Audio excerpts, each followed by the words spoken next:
प्रिय दादा, आपका बधाई तार पाकर मुझे बहुत प्रसन्नता हुई। मुझे नहीं मालूम कि आईसीएस की परीक्षा पास करके मैंने सचमुच कोई ठोस उपलब्धि की है, लेकिन यह सोचकर बहुत सुख मिलता है कि उस समाचार ने इतने अधिक लोगों को आनंदित किया है और विशेषतः माँ और पिताजी को अंधकारपूर्ण दिनों में खुशी हुई है।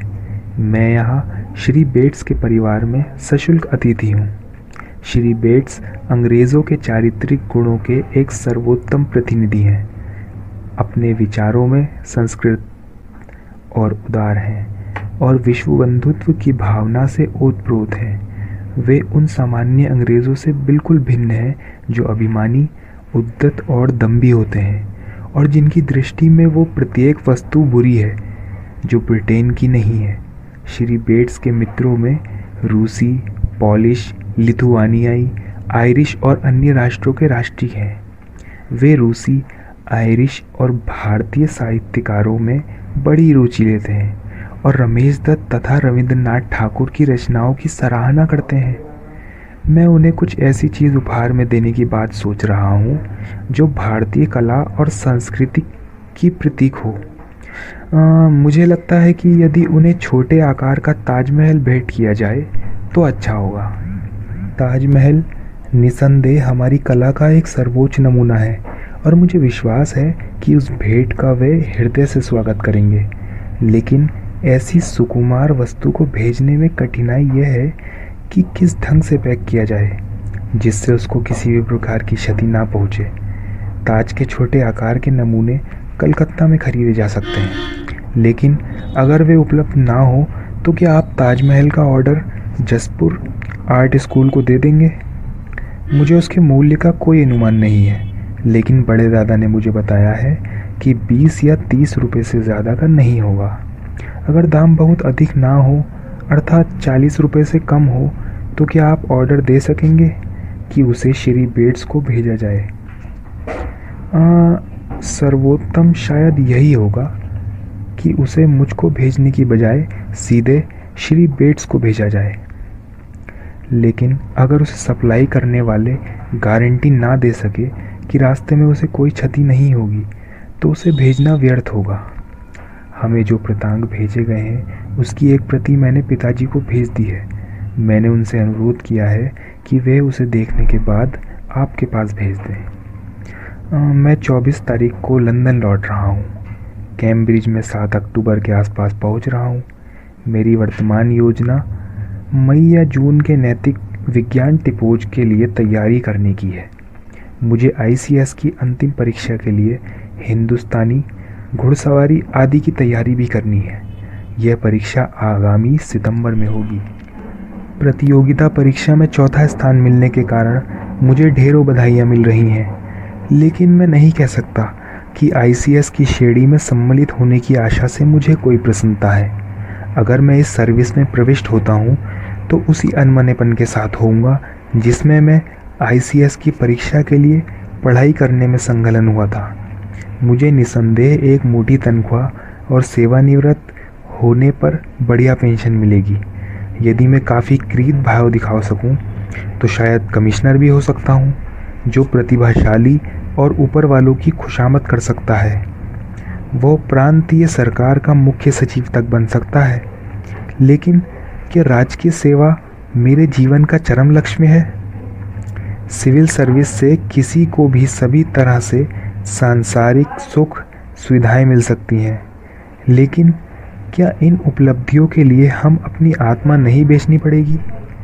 मैं समझता हूँ कि ये धारणा कोरा पाखंड है कि किसी के जीवन के सर्वोच्च आदर्शों में तथा आईसीएस वालों द्वारा अंगीकृत सेवाओं की शर्तों के अंतर्गत मातहती में कोई संगति हो सकती है।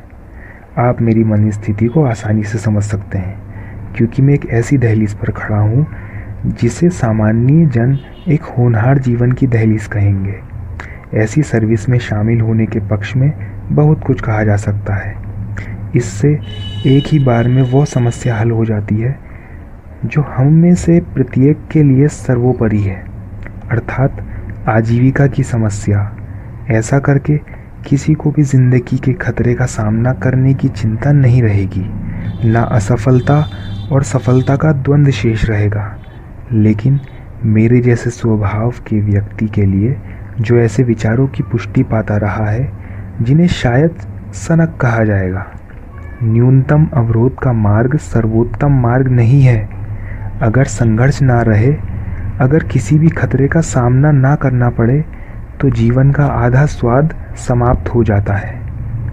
जिस व्यक्ति की कोई सांसारिक महत्वाकांक्षा नहीं है, उसके लिए जीवन की अनिश्चितताएं भयप्रद नहीं है। इसके अलावा अगर कोई अपने की सिविल सर्विस की जंजीरों में जकड़ ले, तो उसके लिए सर्वोत्तम रूप में तथा पूरी तरह अपने देश की सेवा करना संभव नहीं है। मैं महसूस करता हूँ कि मेरे लिए इस प्रकार की बातें करना व्यर्थ है, क्योंकि मैं अपनी इच्छा का पूरी तरह स्वामी नहीं हूँ। मैं निश्चय रूप से कह सकता हूँ कि आपके लिए सिविल सर्विस में कोई आकर्षक नहीं है, लेकिन पिताजी निश्चय ही मेरे इस सेवा को ना स्वीकार करने के विरुद्ध होंगे। वे चाह रहे होंगे मैं जितना शीघ्र हो सके जम जाऊं। इसके अलावा यदि मैं किसी अन्य प्रकार के काम के लिए अपने आप को तैयार करूं, तो उससे आपका वर्तमान वित्तीय बोझ के साथ साथ और भी अधिक भार पड़ेगा। और मैं इतना हृदयहीन नहीं हूं कि ये अनुभव ना करूं कि उस अतिरिक्त भार से आपको कितना कष्ट पहुंचेगा।